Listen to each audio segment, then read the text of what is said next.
I scaled my clothing brand to $10 million in sales in just about 3 years, and I did this all even before turning 26. In this video, I'm going to share a little bit more about my journey, about the products, the store, the niche, and just overall the mindset and steps that I took to get to this level in just a short amount of time. So let's get into it. But let me take you back to the beginning of my e-commerce journey, because I was starting e-commerce back then in 2018. And the first store that I built, I scaled it to $1 million in just about like 2 months, 2.5 months. I know it's pretty fast, but let me tell you a little bit more about how I was able to achieve it. Because back then, most dropshippers, they were just like going on Facebook, typing in 50% off, seeing what other dropshippers are scaling right now and trying to rip that product. But I was like taking a complete different approach, because I was trying to understand more about like selling whatever product online. So I took a completely different approach when it comes down to like product research. I went to retail stores, like big retail stores, like Walmart or whatever. I was actually going into the store and see what products these guys are pushing. One retail store that I went to, they were pushing out a trail camera very hard. Like it was in the front, big display, it was on sale, whatever. And again, I've never seen the product before. But for me, in my eyes, if a big retail brand is pushing and like spending money on this product, it means that product is currently working and is in demand. So I took this product, looked on AliExpress, see if that product actually is available, found it on AliExpress and created some ads for it. And I was like super successful in the first week. So from there on, I was like pushing spend, scaling it hard and hard and hard and hard. First of all, I made a lot of money with this, but I also lost a lot of money because of my first store.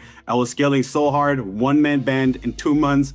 It was also a nightmare at the same time. But to be honest, it taught me a lot of lessons and I got so many skills from this. Because the biggest thing that I learned from there was product market fit. You have to have the right product and you need to have the right audience. So for me back then, it was actually like having a trail camera targeting hunters. So I took the same skill and applied it to my next brand that I built, which was like the clothing brand. I actually also like stayed in the same niche, which was hunting or like anything outdoors, because I was also like having some experience in it. I already kind of understood the audience. From there on, I applied the same principle, which is product market fit, finding a product that people already are interested in purchasing and combining it with the right audience. So I found some t-shirts that was selling pretty well on Printful, just took those designs, made it a little better, or like colors more pop or whatever, test out a couple products, and from there on found one that was actually scaling really well. So if you want to start your own clothing brand and go from $0 to 7 figures or 8 figures, the first step that you have to take is finding a niche or determine what niche you want to go into. So for me, luckily, I already have like my first experience in one niche and I just continued writing away from that. But I was also like writing like other niches that I could potentially go into, because for me, hunting was something I've never touched before. Personally, I'm not a hunter. I don't fish. I don't do any, I don't do none of that. But there are so many other niches out there that are printing money. There's so many different passionate niches, like talking about like hiking, rock climbing. You can even go deeper and like talk about like yoga for moms or whatever. There's so many niches out there and they have there's so many passionate buyers out there. So the first thing you have to do is like really like draw a list out first and see what niches are out there. Because trust me, you might not believe it, but these like micro niches, you can go crazy and ham with those. And the cool thing about clothing, honestly, is because like once you start in one niche and like you go super niche down, it's easier for you later on. Like once you kind of already established in that niche, you can broaden it up. You can just go from hiking, then you can go like to anything outdoors, for example. So like, don't think you're going to be limited to that niche that you're actually going to be into. So if you're serious about building your own brand that can scale like that, I've helped dozens of people going from $0 to 7 figures in sales. And we use the exact same method that I used on my own brand. If you're serious about that, click the link in the bio or in the description and apply to work one-on-one with me. And we can see if there's a fit between us. But choosing your niche is just step one of the whole process, because the next one is going to be the most important one, because you have to find a product that eventually can scale to the next level. And finding one is going to be the most important skill that you can actually develop for your clothing brand. What I did was I knew the audience, first of all. I knew hunting. That's where I wanted to go into. So I was like looking at different websites like Etsy, or like Printful, like all these like little t-shirt stores where people are selling their designs. And I was looking at designs to see what is currently in demand. But to go a step further, I didn't just look at hunting designs. I was like looking at whatever design, like whatever designs are selling in other niches. For example, like running or whatever. There's so many niches out there, right? If you go on Etsy, you want to see it for yourself. So what I did was like just creating a list of different designs that I could potentially sell. So what I mean by different niches is like, for example, if you're looking or if you're seeing a design that's performing really, really well for the hiking community, you can take the concept of the design, maybe change a couple words of it and just apply it to your brand or like to your niche. That was like one of the steps that we took, or like one of the systems that we took to like really find like more designs that we could potentially sell. But like, to be honest, you don't have to start with t-shirts or print on demand. There are so many different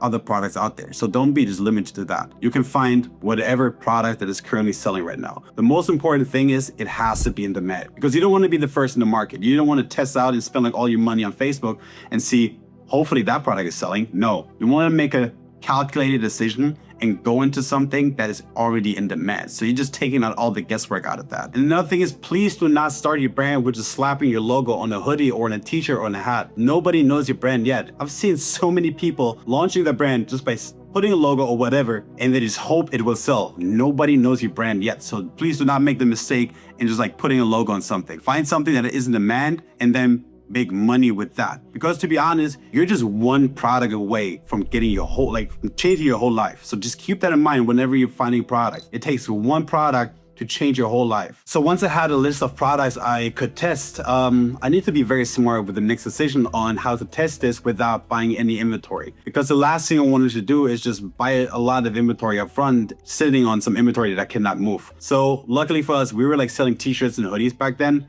We were using print on demand to like actually fulfill those orders. If you don't know what print on demand is, it's basically, like it's saying, it's a print on demand. So whenever we were getting an order, we having a factory in the States, and we were getting an order, and then from there on, after receiving the order and the money, our factory was printing the items and then shipping it to our customers. So we were never like touching the product, but we were like super flexible and testing out different designs or just different products in general and see what could potentially sell. The thing is, with print on demand, the margins are tight because you have to pay a lot for the t-shirt, you have to pay a lot for the direct-to-garment print, and also shipping is going to be another cost, which is pretty standard cost. But like overall, the cost of the t-shirt and the print is pretty high. But that's okay, because we were actually just using print on demand as a vehicle to test.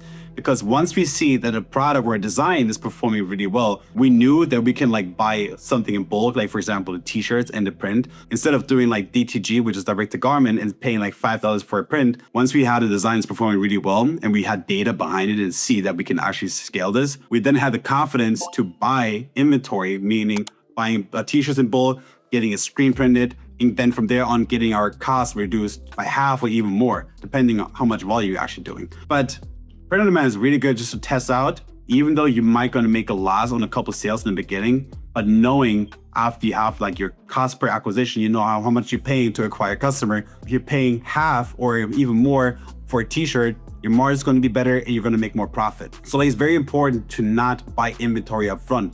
And that doesn't go just for like print on demand. If you're having whatever product you want to sell, you can just like launch it by getting content from a sample. You order your sample from a factory, shooting content with it, and then just launch an ad with it, or multiple ads. You have to actually launch multiple ads with this. And then from there on, see if you actually get demand and you actually can get sales with this. And once you're getting sales, then you can buy inventory for the product instead of just buying inventory up front. And then if it doesn't move, your business is completely, so don't do this, please. Very important. Whatever product you want to test, do not buy inventory up front. It could mess up everything. You also have to be fast. It's very important. You cannot just like work on a product and then from there on perfecting the sample, perfecting the content, and like spending months in advance and then launch it and see it's not working. You have to move fast because the first product you have in your mind might not work, and that's okay. You have to like test products. That's very normal in this business. You have to test multiple things and see where this is going. And then once you have a product that's performing really well,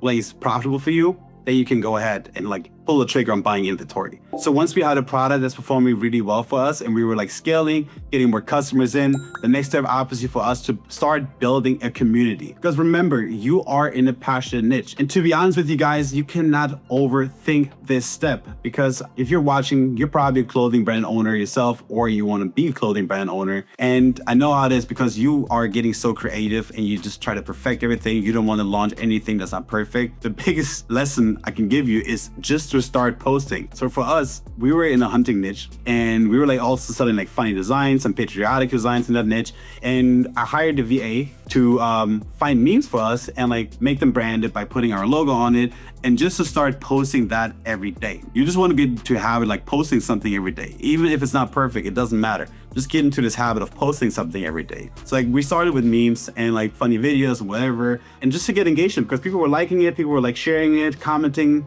It was giving us engagement. But then from there on, obviously you need like more custom content with people wearing your items. You don't need to go to actually like have a photo shoot and like spend money there and like trying to perfect it. What we did was reaching out to our customers, asking them, hey, are you open to just to shoot a couple of images and videos of you wearing our product? We would like also give you a free t-shirt in return or a discount code, whatever. We just wanted to get some content. Those are not going to be the best looking pictures and videos, but we didn't care because UGC, user-generated content, is like very native in the Facebook feed or Instagram feed. So we started posting this, and then from there on build a Facebook community, like a VIP group where we invited all our customers in. In this group, people were actually like sharing about their experience from the buying journey, sharing about the hunting experience, and then ask each other questions about like whatever topic they were interested in our community. And it was actually pretty funny to see that group grow, because you're gonna see a lot of people connecting with each other through your brand. And it was a really good feeling that you're actually building something where people connecting through, sharing about whatever, asking questions, helping each other, all by wearing your t-shirts. It's really fun to see it. So yeah, it takes time to build a community, but you have to start somewhere. And for us, it was just starting posting content every single day. So don't get into this habit, please, of just posting only the stuff that you like. Just do it. Just post something. People like to see the raw journey of your brand. So what separates a 6-figure clothing brand from a 7-figure or 8-figure clothing brand? And it's not just better products, it's actually having the proper system and the organization behind this. Because having one product is cool, but being in clothing, you know you need to launch more products, because even the product that we had in the beginning, it eventually died off. It's pretty normal. So we had to like launch more products to actually scale beyond that. We were like in the beginning, we were just like throwing stuff at Facebook, throwing stuff at the wall and see hopefully something will stick. And we did this for a while, had some success, had some losses, whatever. But like then we realized we need to have a proper system behind this. And we kind of introduced our internal team, a marketing calendar. And honestly, having a marketing calendar really optimized everything for us and like helped us to get us to the next level. Because knowing what each team is doing, from graphic team to media buying team to like the backend team from email and SMS, that really helped everything. Because in clothing, the biggest thing you have to focus on at one point is focusing on your average order value and your lifetime value. So by continuously launching new products, doing more product drops, and having everything aligned between all these teams, you're increasing your lifetime value of your customers. So the strategy was to acquire customers from Facebook from the front end, and you have to pay money obviously to get a customer. But if you're keeping the customer in the back end, and our email team was aligned with everything, if the email team is producing well, the customer that just bought a t-shirt from Facebook,